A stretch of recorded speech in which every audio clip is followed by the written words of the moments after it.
Hello friend, আবারও তোমাদের কাছে আরও একটি নতুন ভিডিও নিয়ে চলে এসেছি। এদিকে দেখো সকাল সকাল আমার মার বাজার কমপ্লিট। লাউ শাক বাজার করেছে, ওইদিকে বেগুন, বাঁধাকপি আর লাল পাকা লঙ্কা নিয়ে এসছে, কারণ পাকা লঙ্কায় তরকারি রঙটা সুন্দর হয় সেই কারণে। আর এদিকে রয়েছে হচ্ছে নতুন আলু, আর ওখানে পুরনো আলু, কারণ এখন শীতের সিজন, নতুন আলুই উঠবে।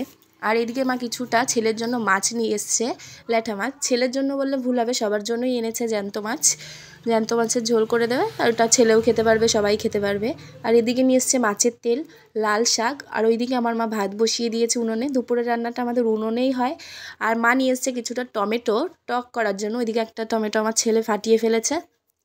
আমার বাবা হচ্ছে টমেটো টক দিয়ে ভাতটা খেতে ভালোবাসে সেই কারণে। আর ওইদিকে মা মাছটা কাটছে, আর ছেলে বাইরে খেলছে। এই ফাঁকে আমি লাল শাক কাটতে বসে গেছি, কারণ ও আসলে একটুও শাক কাটতে পারবো না। ও আমাকে জ্বালিয়ে একদম শাক ঠাক সব ছুঁড়ে ফেলে দেয়, সেই কারণে তাই ও বাইরে আছে। ওই ফাঁকে আমি একটু শাকটা কাটলাম।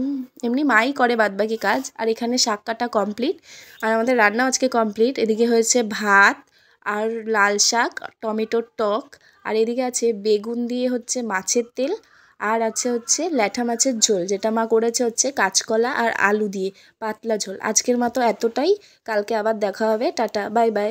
আবার একটি নতুন ভিডিও নিয়ে তোমাদের কাছে